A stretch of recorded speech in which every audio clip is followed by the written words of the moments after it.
Everyone, स्वागत है आपके अपने YouTube चैनल वाई सर पर। तो आज हम देखने के लिए जा रहे हैं क्लास 10th मैथ का क्वेश्चन है हमारे पास। एक्सरसाइज है 8.1 और ये एक्सरसाइज किसका है?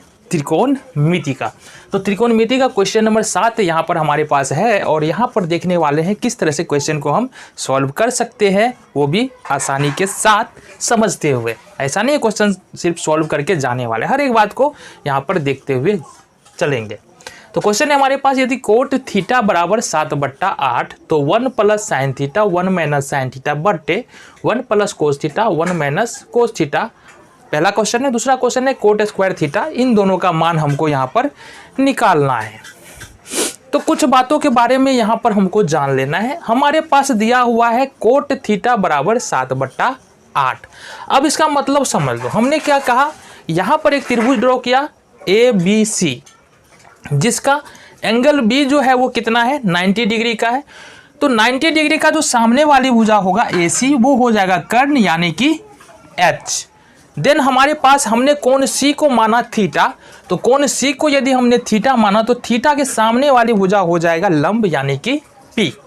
देन हमारे पास यहाँ से है क्या है, यहाँ से देखो थीटा के सामने वाला लंब, जो भुजा बच गया वो हो जाएगा आधार। तो हमारे पास आधार हो जाएगा BC।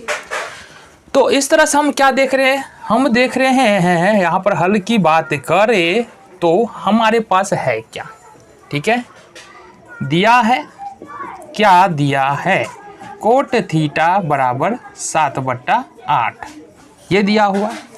अच्छा, कोट थीटा बराबर 7/8 है यहाँ पर। इसका मतलब देखो, ये तो सिंपलेस्ट अनुपात है जैसा कि बात है। मतलब ऐसा नहीं है कि ये कोट थीटा का मान में यहाँ पर अगर कोट थीटा लिखते हैं तो क्या लिखते हैं, B/P लिखते हैं, मतलब आधार बट्टे लंब लिखते हैं। तो ऐसा नहीं है कि यहाँ पर जो कोट थीटा का मान होगा वो क्या हो जाएगा, 7 ही होगा। आधार का मान क्या होगा, 7 ही होगा और लंब का मान 8 ही होगा। ये सिंपलेस्ट फॉर्म है। मतलब 70 भी हो सकता है, 80 भी हो सकता है, ठीक है, कोई भी अनुपात लिखते हैं। मान लो देखो 70/80 लिख रहे हैं, इसका मतलब ये किस फॉर्म में होगा, 7 × 10 और 8 × 10। तो रियल में तो हमारा 70/80 है, लेकिन अनुपात लिखेंगे तो हमारा कितना आ रहा है, 7/8। तो ये 10 जो है ना, ये हमारे पास यहाँ भी होगा। 10 की जगह पर कुछ भी हो सकता है, लेकिन वो हमको पता नहीं है। तो यहाँ पर हम क्या कर लेंगे जी, यहाँ से लिख सकते हैं B बराबर, यानी कि B बराबर जो आधार है उसको ले लेते हैं हम लोग 7 के। इसी तरह से लंब बराबर हम ले लेते हैं, लंब बराबर जो P है उसको ले लेते हैं हम लोग 8 के। तो इसको भी लिखी ले, क्या दिक्कत है, आधार बराबर। तो आधार बराबर है 7 के, लंब बराबर 8 के। आधार पता है, लंब पता है, क्या निकालना है। देखो यहाँ से हमको साइन थीटा और कोस थीटा चाहिए और दोनों में ही कर्ण की जरूरत होगा। निकालने के लिए दोनों में किसका जरूरत होगा, कर्ण का। तो यहाँ से हमको सबसे पहले तो कर्ण निकाल लेना, यानी H बराबर निकालना है, जो होता है √P² प्लस B² बराबर कर लो। P का मान है यहाँ से 8K² एंड B का मान है यहाँ से 7K²। ये हो गया 88 64K² प्लस 7 49K²। अब यहाँ से जो निकल के आ रहा है ना, ये निकल के आ रहा है √113K² और इसको लिखेंगे तो ये कितना हो जाएगा, √113K² बाहर निकल के हमारा K हो जाएगा। तो ये हमारा फाइनली निकल के आ रहा है। तो इस तरह से हम देखते क्या है जी, देखते ये है कि हमारे पास P का कुछ ना कुछ वैल्यू है 8K है, B का कुछ ना कुछ वैल्यू है 7K है और H का कुछ ना कुछ वैल्यू है √113 और K बाहर में। तो ये हमारे पास कुछ न कुछ वैल्यू PBH का निकल के आ रहा है। अब सिंपली अपने को करना क्या है, यहाँ से चाहिए हमको sine theta cos theta, sine theta cos theta. तो हमने अतः यहाँ से लिखो साइन थीटा बराबर यदि लिखे तो क्या होगा, ये होगा P/H सिंपली, ठीक है, P/H सिंपली हो जाएगा। तो P का मान हमने क्या कहा, 8K और H का मान हमने क्या कहा, √113K। तो K से K कैंसिल हो जाएगा, 8/√113। ये किसका निकला, साइन थीटा का मान निकला। देन हम दूसरा निकाल लेंगे कोस थीटा का मान। कोस थीटा का मान क्या हो जाएगा, B/H। तो B का मान हमने क्या कहा, 7K और H का मान है √113K। तो के से के फिर कैंसिल, ये निकल गया 60/√113। तो इस तरह से हमारे पास साइन थीटा और देन कोस थीटा का वैल्यू यहाँ से निकल के आ जाता है। अब देखो करना क्या है, दिए गए सर्व समीका में साइन थीटा और कोस थीटा का मान रखने पर यानी हमारे पास जो ये दिया हुआ है ना, इसमें क्या करेंगे, साइन थीटा और कोस थीटा का मान रख देना है। रखो जरा। तो हमारे पास दिया हुआ क्या है, 1 + साइन थीटा 1 - साइन थीटा बट्टे 1 + कोस थीटा और 1 - कोस थीटा, ये दिया हुआ है। इसमें साइन थीटा और कोस थीटा का मान रखना है। तो साइन थीटा बराबर हमने क्या निकाला जी, 1/√1 + 8/√113, ये हो गया। देन हो गया 1 - 8/√113, ये हो जाएगा हमारे पास। हो जाएगा कि नहीं हो जाएगा, देखो जरा।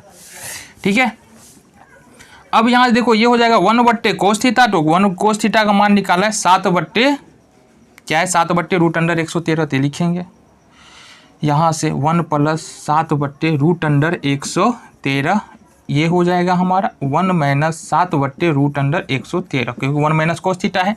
चलो जी, देखो इसको a माने, इसको b माने, a माने b माने, तो a + b a - b, इसी तरह से a + b a - b आ रहा है।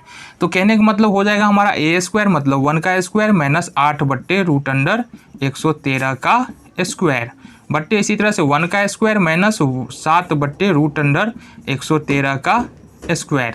तो ये हमारे पास क्या आ जाएगा फाइनली, हमारे पास फाइनली निकल के आ जाएगा ये 1 - 8/64 तो होगा नहीं, 113 हो जाएगा बट्टे 1 - 7/113, ये निकल के आ जाएगा। चलो जी, चलो आगे का कैलकुलेशन इस तरफ कर ले हम ज़रा। तो ये हमारे पास देखो, ये नीचे में 1 होगा, नीचे में 1 होगा, 1 और 113 का एलसीएम लेंगे तो ये हो जाएगा 113। 1 से भाग देंगे 113 में तो 113 बार में लगेगा, फिर 113 को 1 से गुना करेंगे तो ये हो जाएगा हमारे पास 113। 113 का 113 से भाग करेंगे तो 1 होगा, 1 को 64 से गुना करेंगे तो ये 64 हो जाएगा बट 1 और 113 का एलसीएम निकालेंगे तो ये 113 हो जाएगा। फिर 113 में भाग देंगे तो 113 होगा, 113 को 1 से गुना करेंगे तो 113 ही होगा, और 113 में 113 से डिवाइड करेंगे तो 1 आएगा। 1 को यहाँ से हम क्या करना है भाई साहब, अच्छा ये 7×7 हो जाएगा ना, वाह, ये हो जाएगा 49, यही तो हम समझ रहे हैं भाई। ठीक है, तो यहाँ से 49 हो जाएगा हमारे पास। आ जाओ जी, आगे कर लो कैलकुलेशन। 113 में से 64 घटाओ, कितना हो जाएगा, 13 में से 9 4, ये हो जाएगा 64 बट्टे 113 बट्टे में हो जाएगा ये हो जाएगा हमारा 49 बट्टे 113, मतलब 113 में से 49 घटाएंगे, 113 में से 64 घटाएंगे तो ये 49 हो जाएगा। क्या कैलकुलेशन हो रहा है, 113 में से 49 घटाएंगे तो ये 64 हो जाएगा। ठीक है, आगे कैलकुलेशन करें, बिल्कुल बहुत बड़ा कैलकुलेशन हो गया। 49 बट्टे 113 गुने हो जाएगा 64, 113 ऊपर चला जाएगा और हमारा 64 नीचे आ जाएगा, ऐसा हो जाएगा। ठीक है, तो यहाँ से ये कट गया, ये निकला हमारा 49 बट्टे 64। तो ये फाइनली हमारा क्या निकल गया, 1 plus sine theta 1 minus sine theta 1 plus cos theta 1 minus cos theta, इसका मान हमको 49 बट्टे 64 यहाँ से निकल के आ रहा है। अब देखो यहाँ पर क्या दिया हुआ है, कोट थीटा बराबर 7/8 दिया है, तो कोट स्क्वायर थीटा बराबर पूछ रहा है। कोट थीटा बराबर क्या है हमारे पास 7/8, तो कोट स्क्वायर थीटा पूछ रहा है, तो 60/8 का स्क्वायर करो ना, तो ये कितना हो जाएगा 49 बट्टे 64, दोनों का मान वही हो जाएगा। ये दूसरा नंबर का क्वेश्चन था हमारा। तो इस तरह से क्वेश्चन नंबर 7 का हमने दोनों क्वेश्चन कर लिया है सॉल्व। देखेंगे अगले क्वेश्चन को, ठीक है, चलो।